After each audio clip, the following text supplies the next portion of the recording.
Coucou, merci d'écouter le podcast Mauvais Sang. C'est un podcast dans lequel je reviens avec mes invités sur l'enfance queer. Évidemment, on va revenir sur les premiers traumas, les premières insultes et les moments pas évidents. Mais promis, pas que, on va aussi beaucoup rigoler et on va évidemment beaucoup parler de Mylène Farmer. Je suis Thibaut Pez, je suis auteur, compositeur et interprète et je suis convaincu que même si toutes nos expériences sont différentes, on raconte tous et toutes, au fond, la même histoire. Merci d'écouter ce podcast. Je sais que c'est maxi relou les podcasteurs qui vous demandent de mettre des étoiles sur les plateformes, mais en vrai, si vous pouvez le faire, c'est cool. Je vous souhaite une bonne écoute. Générique.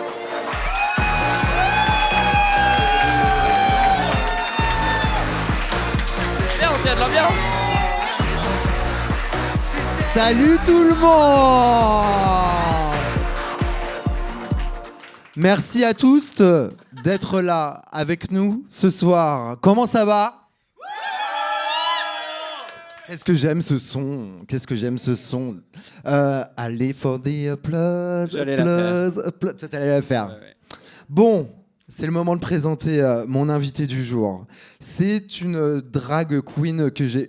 Pourquoi j'ai pris l'accent marseillais? Putain, c'est hyper raciste. Je suis contagieuse. Non, mais pourquoi je parle comme ça? Une drag queen que j'aime énormément parce que moi, je me reconnais beaucoup dans son esthétique, dans ses références. Une drag queen qui se réfère beaucoup esthétiquement au Hollywood des années 50 et 60. C'est une drag queen qui est très intelligente aussi et très cultivée. Mesdames, messieurs et tous au milieu, Ruby on the Nail. La foule est en délire. Ouh. Ça t'allait comme intro? Ah oui. Surtout le très intelligent. Bah ouais. Parce qu'on vante ma beauté, mais c'est vrai que mon intellect, on n'en parle pas assez. Comment ça va? Super, merci. Et toi? Ça va très bien, merci beaucoup d'être là. Donc pour dire aux auditoristes, on a enregistré un premier épisode chez Olympe à Pantin, merci à eux de nous accueillir, avec Maxime Cuny. Et dans la foulée, on a bu une bière, 15 minutes de pause, et deuxième épisode avec The Star of the Show. Voilà. Tu connais le principe de ce podcast, l'enfance queer, l'adolescence queer. Et j'ai encore oublié de préparer la photo. Putain, je suis vraiment intraitable. La photo. Je t'en ai envoyé 2 en vrai. Tu m'en as envoyé 2, ouais. Alors, t'es trop mignon, je peux pas. On va mettre celle-là. Hein. Ah, j'adore celle-là. Bah, c'est ma préférée. Ouais. Qui est-ce que tu vois sur cette image? Eh ben, c'est moi déguisé en clown.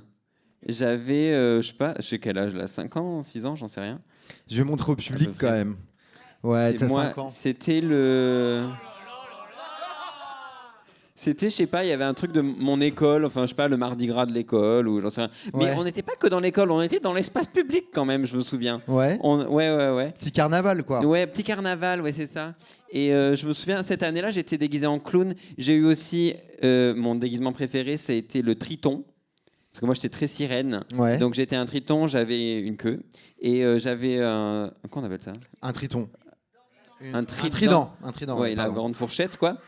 Et une année, j'ai été un pêcheur aussi. J'avais une pipe et tout. Parce que les pêcheurs fument la pipe, apparemment. Donc voilà, non, mais ouais, en fait, j'étais très déguisement. Et là, j'étais un clown triste. Et je me souviens, j'avais eu peur. Parce que j'étais quand même très craintif quand j'étais petit et je crois qu'il y a une photo où je cours dans les bras de ma mère. J'ai peur. Voilà. Y a quand même un truc moi qui me frappe quand je vois cette photo, c'est que tu es maquillée. C'est vrai, ouais, c'est vrai. Mais et tu veux la revoir? Attends. Je suis très narcissique, ouais. Oui, c'est vrai. Je suis maquillée et franchement, je sais pas qui m'a maquillée en vrai. Je sais pas ma mère parce que elle sait pas faire. C'est très très mignon. Là, t'as quoi? T'as 4 ans? Ouais, quelque chose comme 4, ça. 4-5 ans, j'en sais rien. C'était CP, maternelle. Ouais. Un truc comme ça. Et cet enfant, il est content? Il est craintif, tu disais déjà? Oui, moi, j'étais très, très peureux, craintif, hyper timide, dans les jupes de ma mère, constamment. Ouais. Et franchement, elle s'en plaignait pas parce qu'elle est mère poule comme jamais. Voilà. Elle s'est un peu calmée maintenant. Ok, et cet enfant-là, bon, à cet âge-là, tu sais pas encore que t'es différent des autres? Si, en vrai. Si? Ouais. Vas-y, parle. Moi, dis-moi tout. Je m'allonge. Depuis toujours, moi, je savais que j'étais Enfin, je sais pas, non. Enfin, tous les homos se savent tout de suite, non. Tu sens qu'il y a un truc. Tu es là. Je suis pas dans la même dans la même ligne. Enfin, je voulais faire une analogie, mais t'es pas. Non, non. Les gens, tu vois. Mais tu te souviens du coup du moment où tu t'as compris ou ça a toujours été évident? Non, je me souviens pas du moment. Je pense un des premiers souvenirs où je peux me dire maintenant, ah oui, d'accord, c'est un futur homosexuel, c'est que dans le bain, moi j'avais une belle coupe au bol. J'en étais très fier. Et d'ailleurs, ah ben non, ça remonte même à ce souvenir. À chaque fois qu'on me prenait en photo, je mettais un pouce là dans mon petit pantalon. J'avais des petits pantalons. C'est tellement les années Et je faisais 90, comme ça. JPP. Et Et je penchais un peu la tête pour que ma manne, mes cheveux fassent un petit mouvement. Et j'ai vraiment retrouvé plusieurs photos où je fais cette même pose. J'étais comme ça. En plus, ma mère adorait m'habiller très prépi, donc j'avais vraiment un petit pantacourt avec la jolie ceinture et un polo. Un polo boutonné jusqu'en haut, rentré dans le pantalon, vraiment. Et des fois, je crois même des collants blancs. Ah ouais? Oui, je crois que j'ai une photo comme ça. Et des petites kickers. Des petites kickers. C'est trop cute ça. Voilà. Et je faisais ma petite pose comme ça. Oh bébé. Ouais. Est-ce que dans le public, il y avait des gens par applaudissement qui ont porté la coupe au bol? Merci. Et une personne. Une personne. We feel you, Anthony.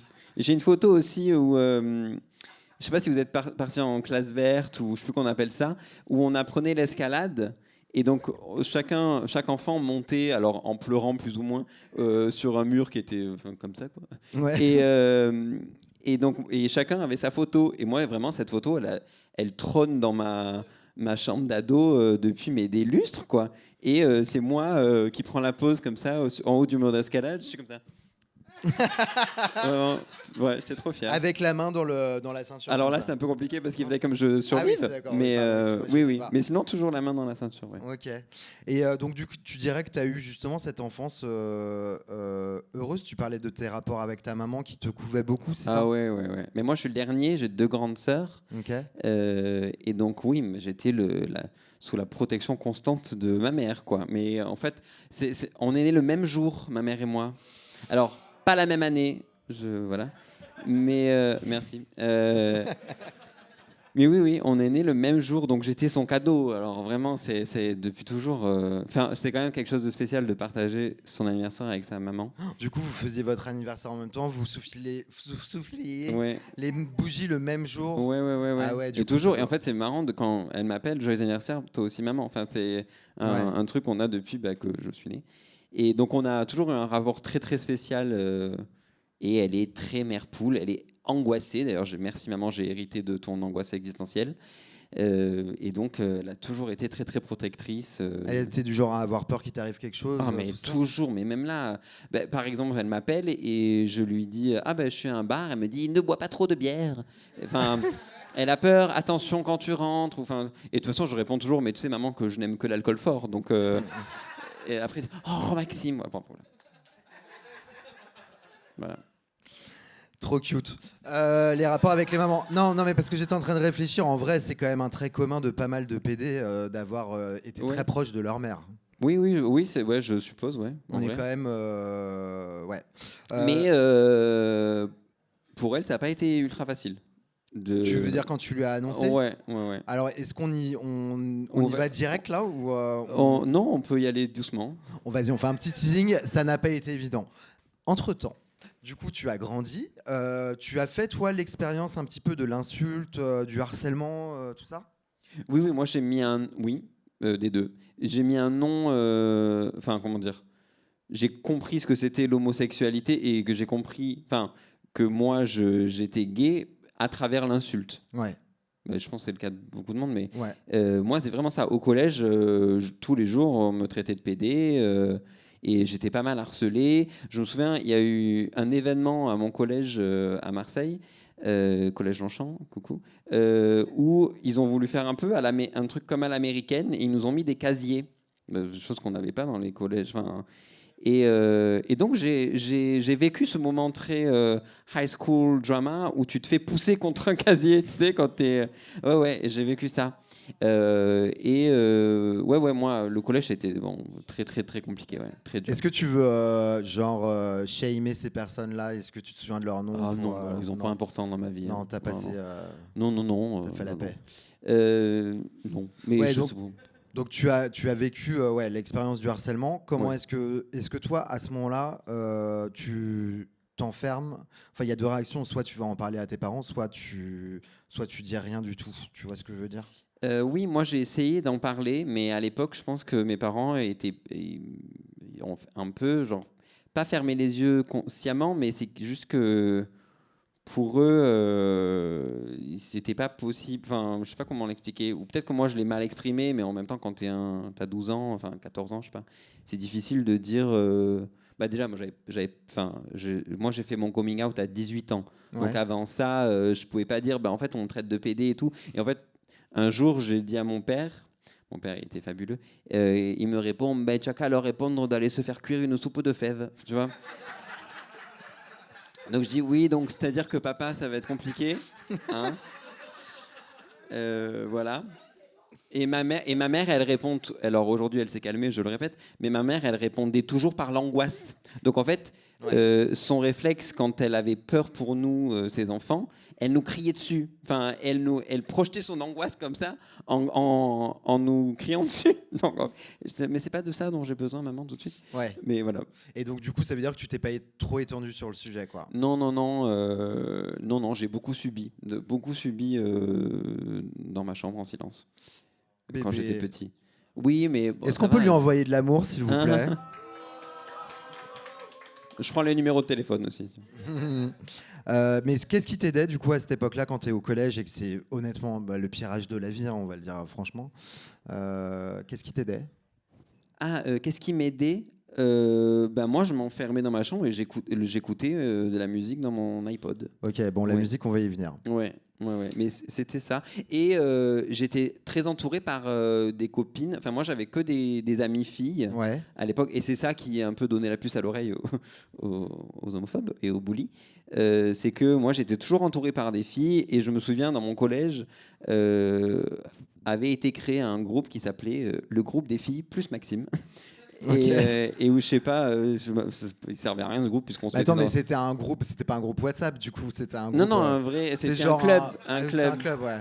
Et on avait accès à une salle et je sais pas ce qu'on faisait, on regardait des films, enfin c'était trop bizarre.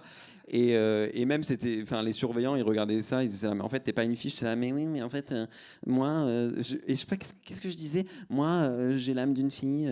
Enfin je disais, ouais vraiment, je disais mais moi je suis un garçon à l'extérieur mais je suis une fille à l'intérieur. Je disais ça. Tu disais ça. Je disais ça exactement. Et bon voilà, ça m'a valu. Ah oui, donc du coup, t'étais pas du tout dans la dissimulation entre guillemets, genre tu disais. Non, moi j'étais moi-même. Ce que tu pensais, quoi. Ah oui, j'étais complètement moi-même. Malgré le harcèlement, ce que je veux dire, tu vois. Oui, mais après j'étais pas, enfin je sais pas, j'étais pas dans une flamboyance non plus exagérée, je sais pas. Enfin, non, mais ce que je veux dire, c'est que si tu te faisais taper dessus, machin, bousculer, tout ça, mais tu disais quand même, je suis une fille à l'extérieur, non, un garçon à l'extérieur et une fille à l'intérieur. Ouais, moi c'est comme ça que je me voyais. Mais c'est que t'étais un enfant très fort quand même, tu vois. Peut-être, je sais pas. Ah, il ose pas assumer. Non, mais moi je me souviens que j'étais quand même très, enfin, me sentais quand même seul, tu vois. Ouais. Mais en même temps, je pouvais pas être autre chose que qui je suis. Enfin. Oh wow. On peut l'applaudir. Hein. Non, je sais pas. Tu te souviens de tes premiers émois? Je le dis de façon très dramatique. Que j'ai vécu moi-même dans mon corps ou avec quelqu'un d'autre? Bah, les premières émotions, tu sais, souvent ça passe par quelqu'un d'autre, enfin, ou d'une image ou. On parlait, enfin, je sais pas trop. Oui, je pense. Les To Be Free, oui. Ouais. Mais je me souviens. Alors c'était. T'étais quel team? Parce que, T'étais dans quel team? Je crois que j'étais Franck. Ah, c'est un choix intéressant. Par applaudissement, il y en a qui sont team Franck dans cette salle. Merci. J'avais un truc pour les blonds. Moi, j'aimais les blonds. Enfin, j'étais très blond, j'ai fait allemand aussi première langue. Très très germanique, tu vois. J'avais envie. Pour moi, c'était exotique l'Allemagne parce que Ouais. j'étais à Marseille, moi. Non, alors, et en fait, ce qui était marrant, c'est que je crois que j'étais encore à l'école primaire à l'époque, ou peut-être au début du collège, et il y avait les, je sais pas, c'est quoi, les Star Club, les Fan 2, Star Fan Club, 2. ouais. Et en fait, avec mes copains garçons, on les achetait et on se les échangeait, les images. Les images des To Be Free Oui, ou, et To Be Free torse nu, avec le chapeau de Noël et tout. Enfin, tu sais, genre, ils avaient. Non, des fois, ils avaient, je sais pas, cette image de Abel avec un chapeau de Père Noël. Bah, ça va. Mais parce que, alors moi j'ai compris un truc sur les pop stars. En fait, les mecs hétérosexuels qui t'échangeaient les images, eux, ils avaient envie d'être D'être eux. comme. Oui, oui. Moi, j'avais envie qu'ils Et soient. nous, on avait envie d'être Britney Spears. Tu vois ce Oui, que je veux dire? oui, bien sûr. Donc en fait, c'est pas si illogique que vous vous échangez, mais pas Non. pour les mêmes raisons, je Oui, pense. Sans doute. complètement, complètement. Donc les To Be Free, Franck des To Be Free, si tu nous écoutes. Ouais. Voilà. Ouais, mais aujourd'hui, bon, ça va, il est quand même pas mal, mais. Ah, on a des nouvelles?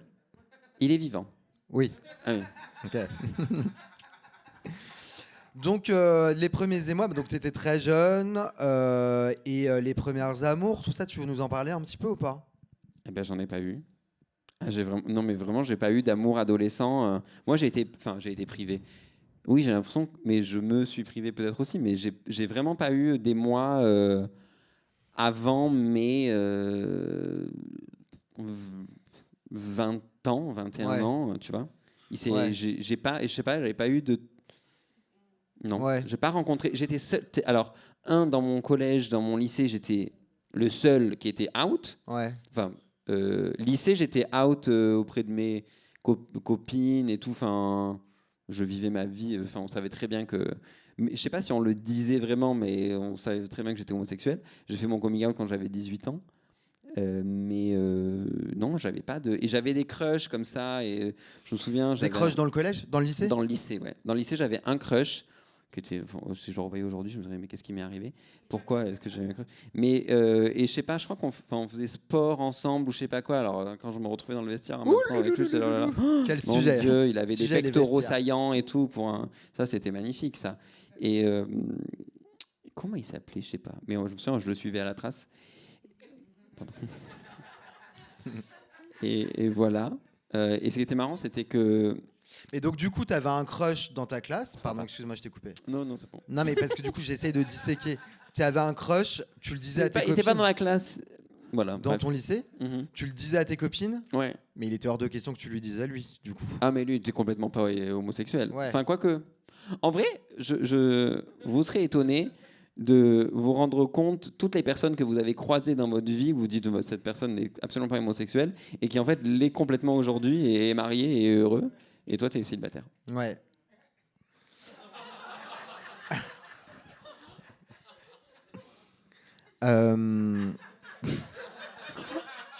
Je sais pas pourquoi vous riez.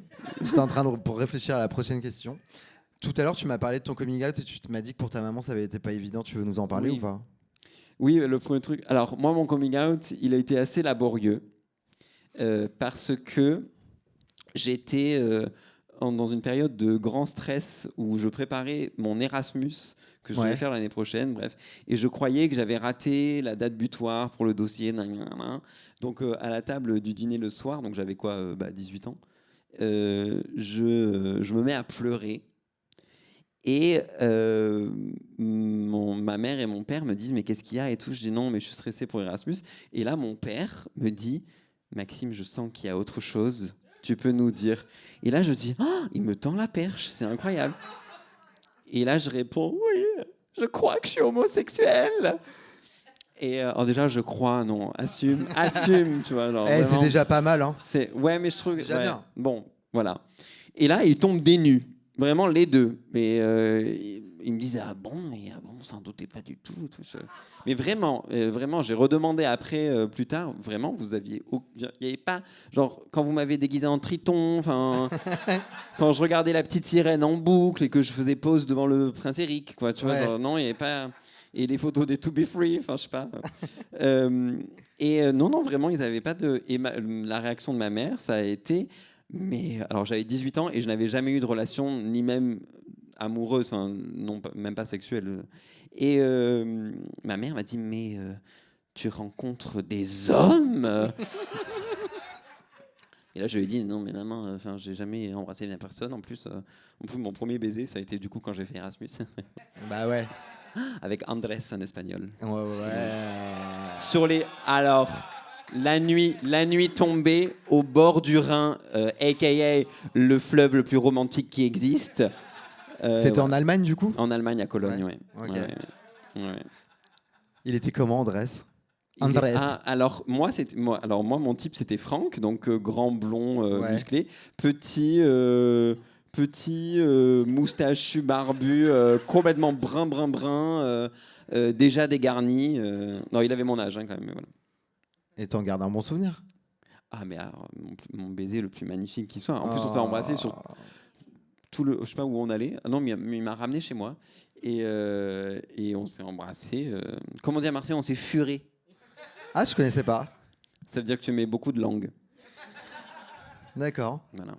Et juste pour revenir sur ta maman, du coup, pour... Transition. I need some drama. Du coup, donc ils ont halluciné? Oui.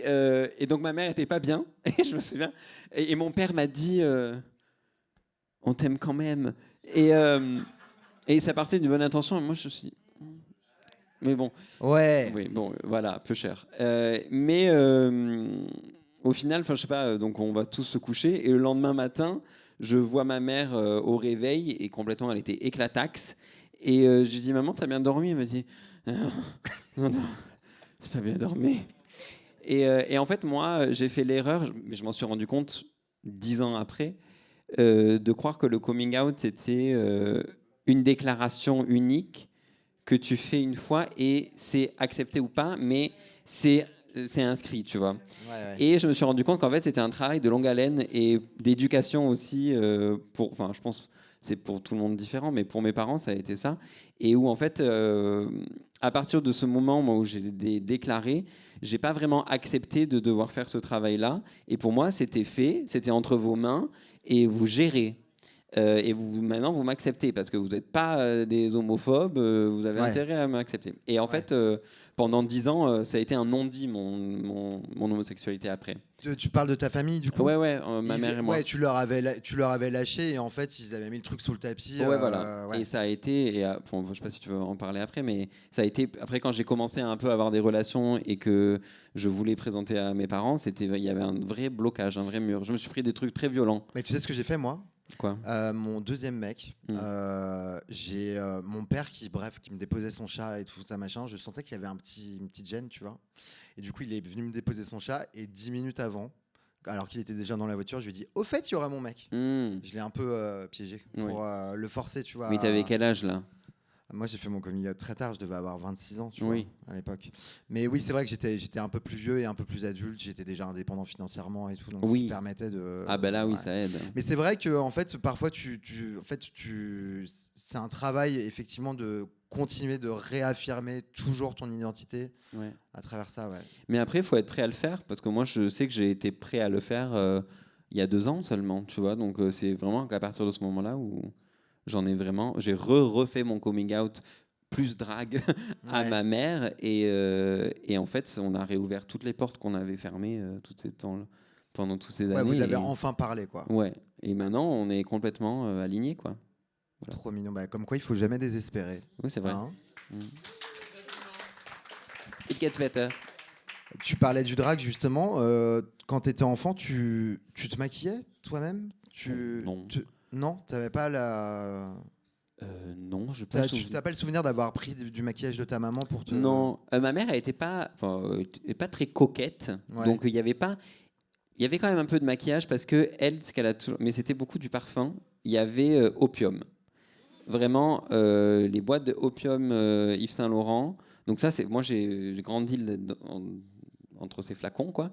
Et elle mettait un peu de rouge à lèvres, mais du coup non, j'étais pas là dans l'antre du maquillage, quoi. Oui, donc ce que je veux dire, c'est que ton activité de drag queen derrière, en fait, elle n'était pas évidente dès le début, quoi. Genre, non, pas du tout. Alors quand j'étais petit, j'aimais me déguiser, mais plus tard, j'ai toujours détesté les soirées déguisées. ça me gonfle, j'ai toujours des déguisements de merde, j'aime pas, Ouais. tu vois. Donc Ouais. je dissocie vachement, Tu moi, dissocies le les deux, drag Ouais. du déguisement. Et c'est pas venu de là, mais je pense que c'est plutôt venu de mes grandes sœurs, moi. Ok. Ouais. Parce que, moi, je suis né en 90, ma sœur est née en 85, et ma grande sœur, qui est la fille d'un premier mariage de mon père, est née en 80. Donc on a 5 et 10 ans d'écart. Et Émilie, qui est née en 80, je ne la voyais jamais parce qu'on n'a pas grandi ensemble. Ouais. Et je grandissais, enfin, je vivais avec Camille. Et Émilie, je la voyais une fois, voire 2 fois l'an. Donc en fait, je savais que j'avais une entité comme ça qui existait dans l'espace, qui était ma sœur. Et moi, je voyais pas du tout de différence entre demi-sœur et sœur. Enfin, pour moi, c'était ma sœur. Et je la connaissais pas, mais quand elle arrivait, pour moi, c'était, je sais pas, une divinité, quoi. Ouais. Et je la suivais partout, ce qui T'étais en l'agaçait admiration fortement. béate. En plus, elle avait toujours des Hollywood chewing-gum. Je trouvais ça hyper trop bien. Ouais. Et donc, en fait, mes sœurs, je les plaçais à un niveau. Je les vénérais, quoi. Ouais. Et donc, je voulais faire comme elles. Donc, Et elle jouait à la poupée avec toi, du coup? Ah non, elle ne voulait pas me Non. voir. Elle me détestait. Ah ouais, d'accord. Non, non, c'est pas vrai. Mais moi, je veux toujours jouer avec elle. Camille, donc, qui est ma sœur avec qui je. Elle me disait oui, d'accord, on joue ensemble. On joue aux cartes Pokémon. Ouais.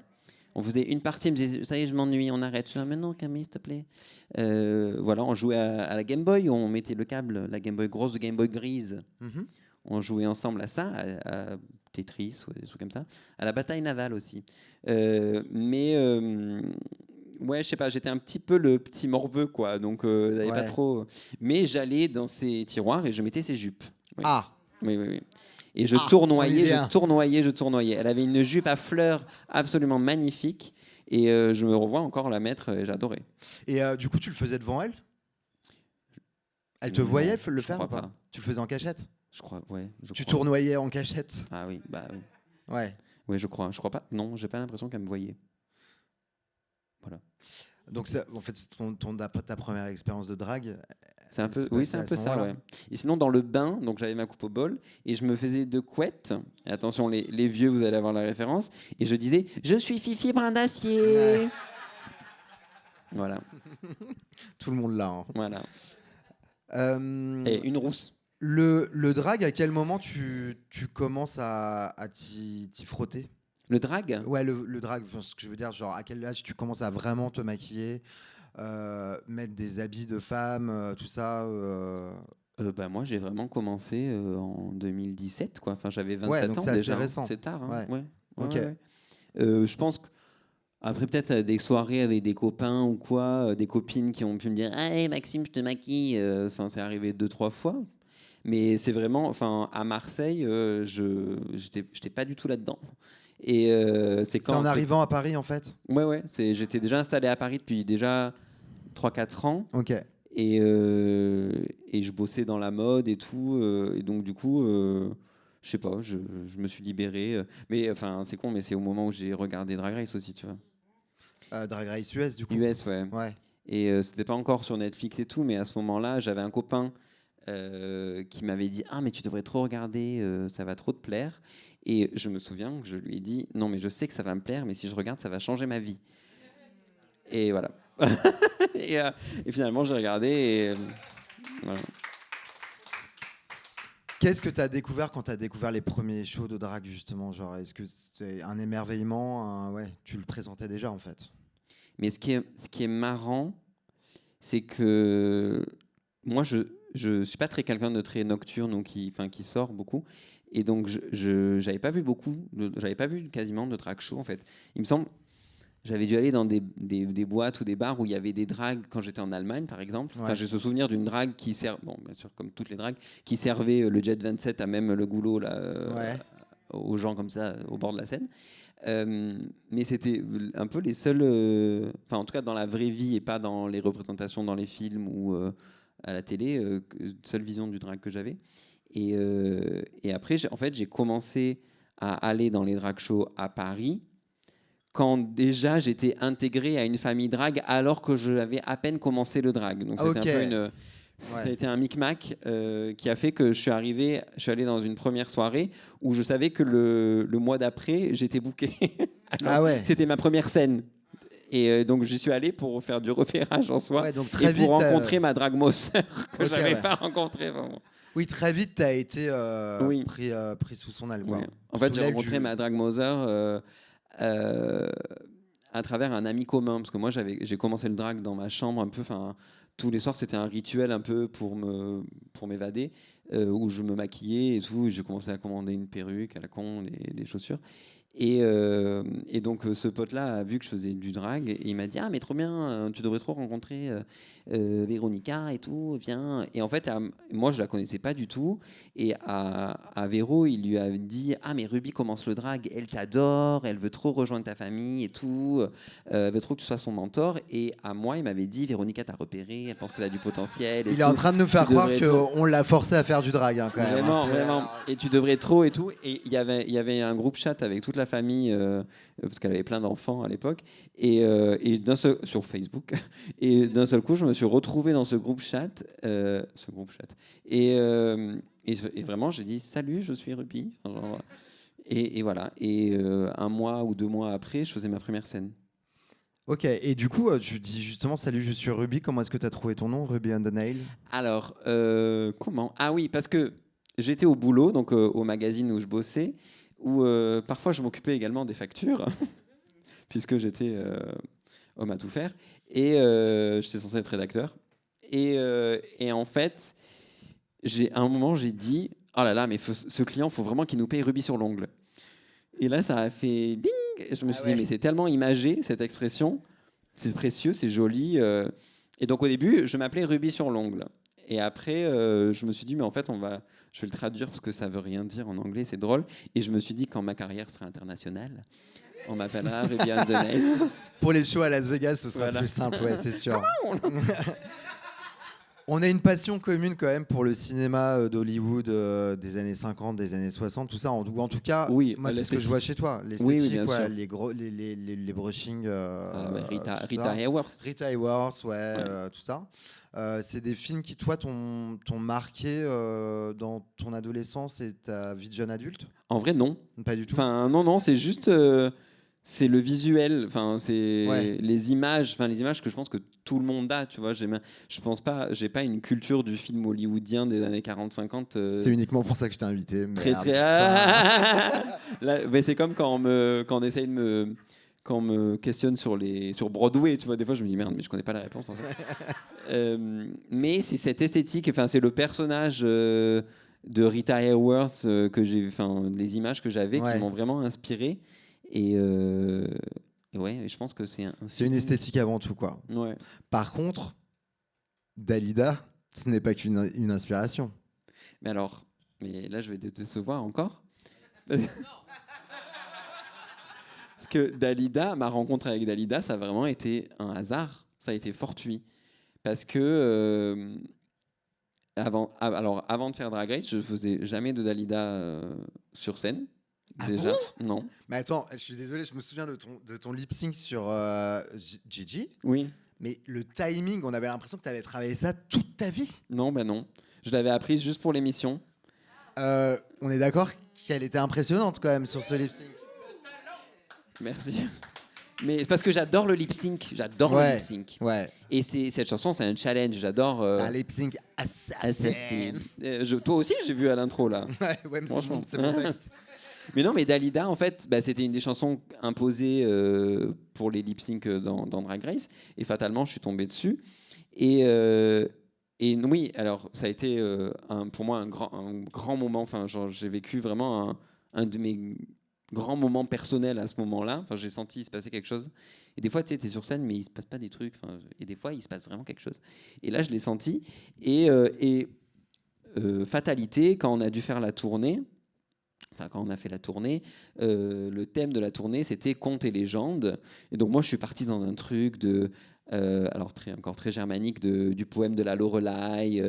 Je voulais réciter le poème en allemand et tout, faire un truc. Bon, bref, Heinrich Heine. Un très, très beau poème.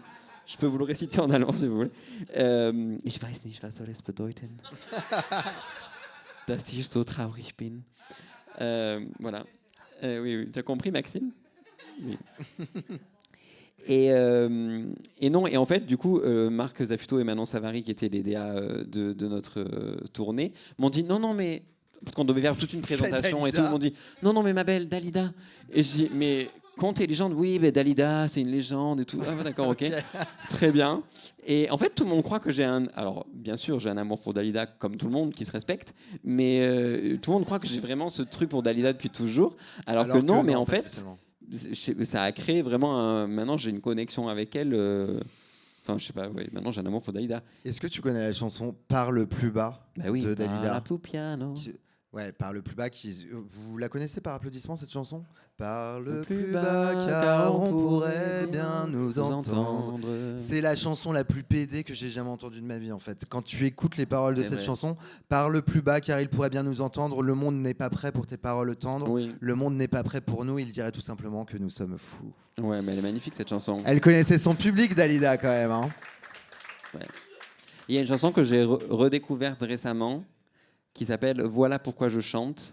Ah, je la connais pas. Oh, les larmes à chaque fois. Et en plus, elle parle, elle chante pas. C'est magnifique. Ouais, c'est les meilleurs. Ouais. Dalida qui parle, c'est beau. Par contre, Diana Ross. Diana Ross, ma copine depuis toujours. Elle a toujours été là pour moi, cette dame. Ah, vas-y, raconte. Justement, elle t'a donné de la force quand ça allait pas.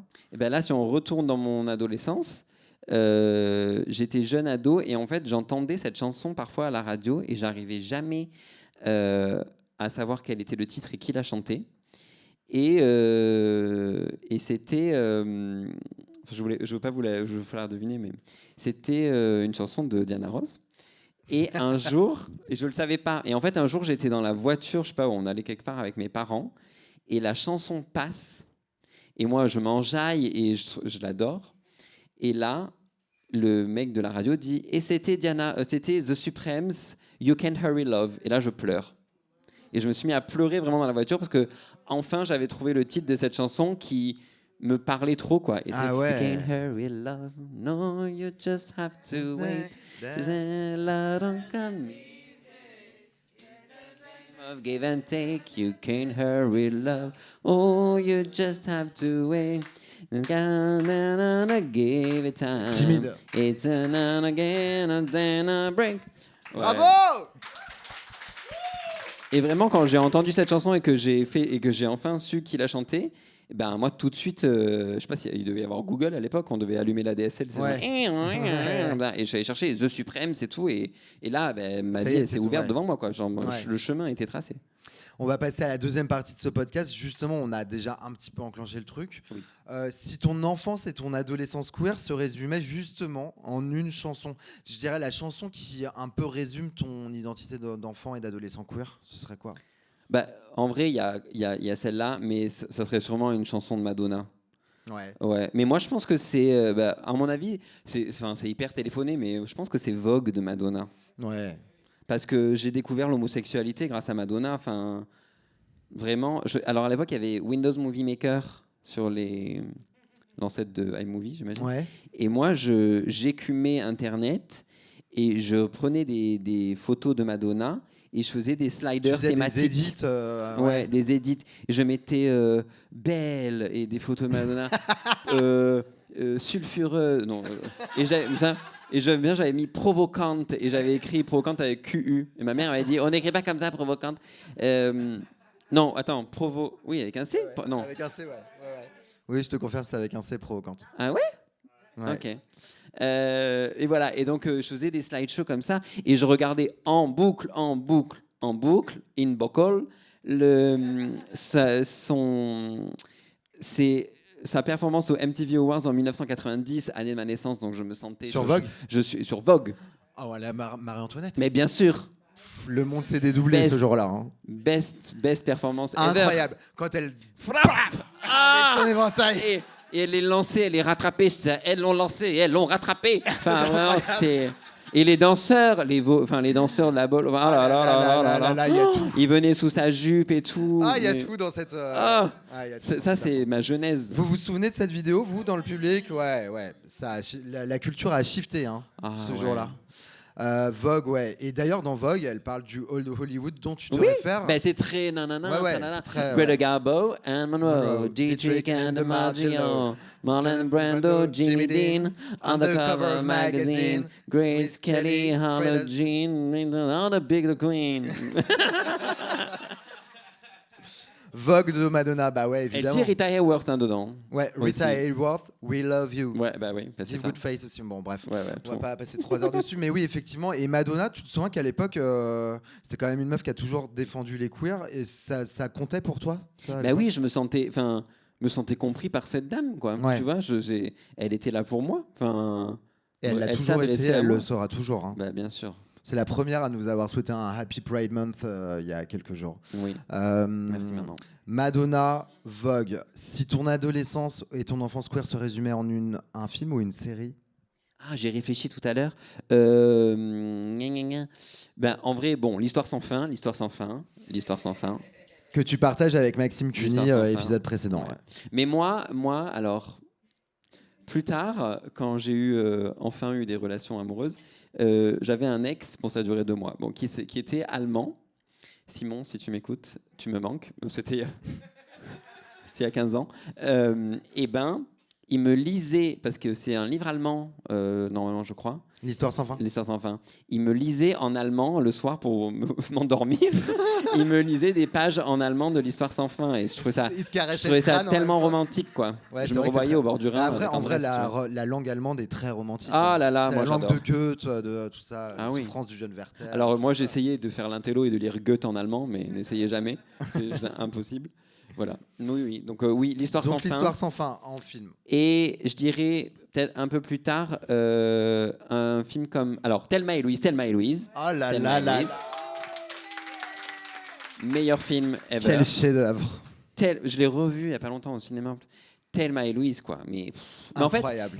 Suzanne Sarandon. Oh là là là là. Gina Davis également. Mais ouais. Suzanne Sarandon, j'ai toujours voué un culte à Suzanne Sarandon. Ouais. C'est. Puis cette histoire, bon, la scène finale évidemment, mais Ah oui. ouais, Thelma et Louise, film, un des Magnifique. plus grands films de l'histoire en vrai. Oui. Et ça se passe de commentaires. Et Philadelphia. Oh là là. Ouais, vous avez vu Philadelphia dans la salle, ouais. Mais c'est ultra badant. Hein. Moi, je me souviens, je l'ai vu au moment de mon coming out. Oui, moi j'adore pleurer, moi. Ouais, mais surtout, en plus, tu pleures sur de l'opéra. Enfin, tu vois, Ouais. c'est genre vraiment quand on a un peu de drama, genre vraiment, on en a pour notre argent, tu vois. Oui.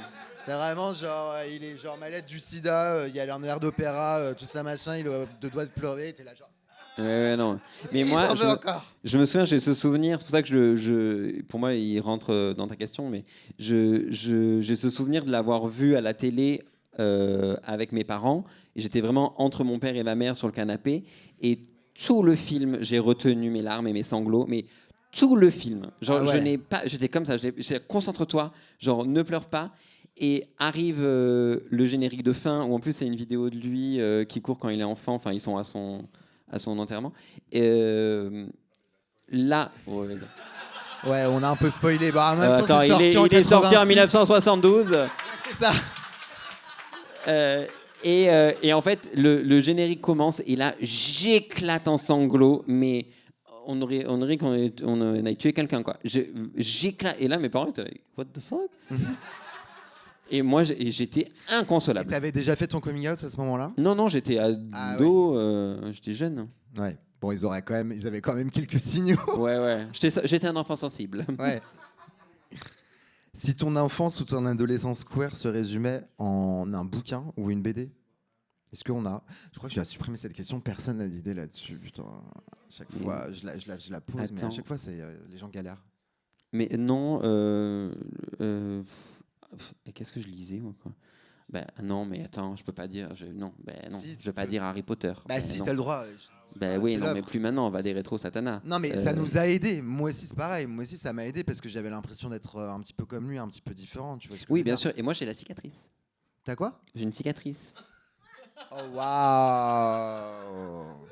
Ouais, donc vraiment, grosse identification. Ouais.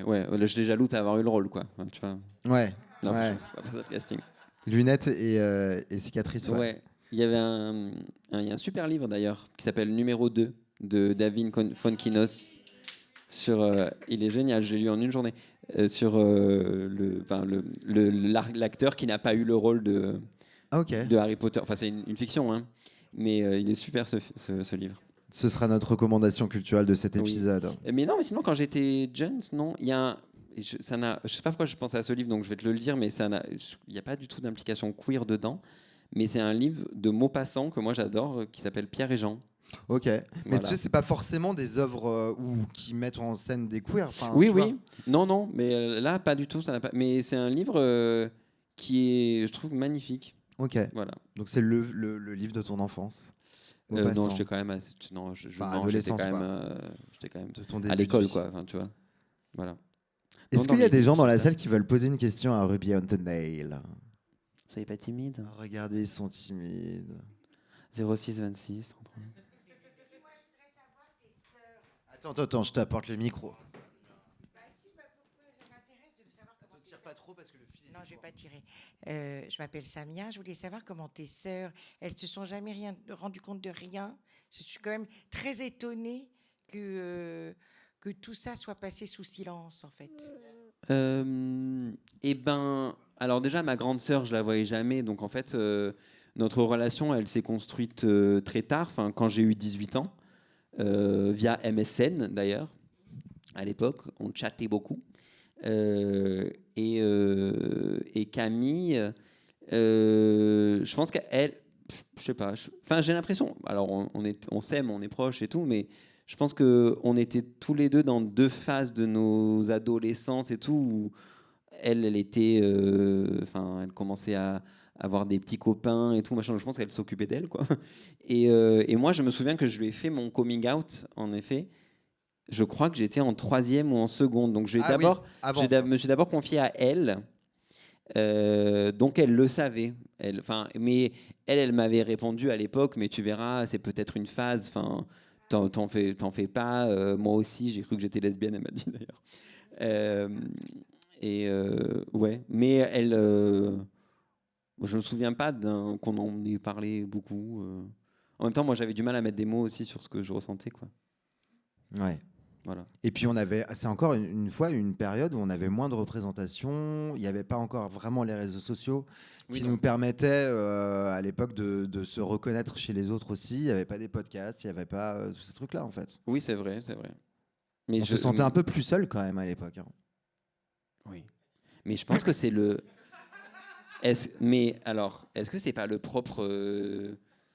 de l'adolescence, des gays et lesbiennes, tu vois, c'est une expérience de la solitude. Après, moi, je dis tout le temps, en fait, ce qui est fou avec la queerness, c'est que, en fait, souvent, dans la plupart des cas, tu grandis minoritaire dans ta propre famille. Oui. Là où, quand tu appartiens à d'autres minorités, en général, tes parents appartiennent à la même minorité que toi. Tu vois ce que je veux dire? Moi, j'étais un ovni dans ma famille. Quoi? J'étais un ovni, moi, dans ma famille. Et je pense que, du coup, ça crée aussi un sentiment de solitude qui est unique, en fait. Tu vois ce que je veux dire? Oui. Et je me demande si les réseaux sociaux,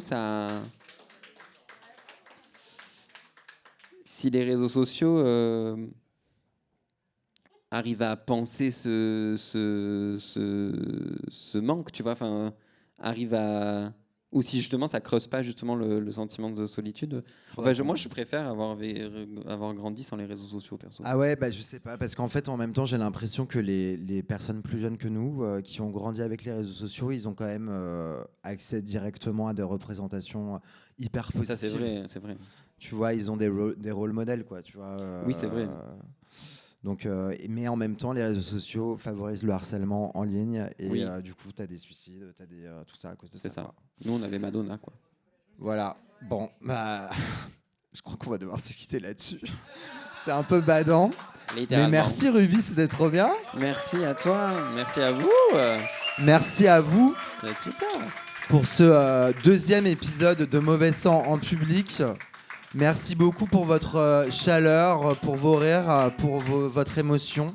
J'étais très heureux. Merci Ruby, c'était génial. Je suis trop content. Bien. Merci. Je vous embrasse très fort. Gros bisous.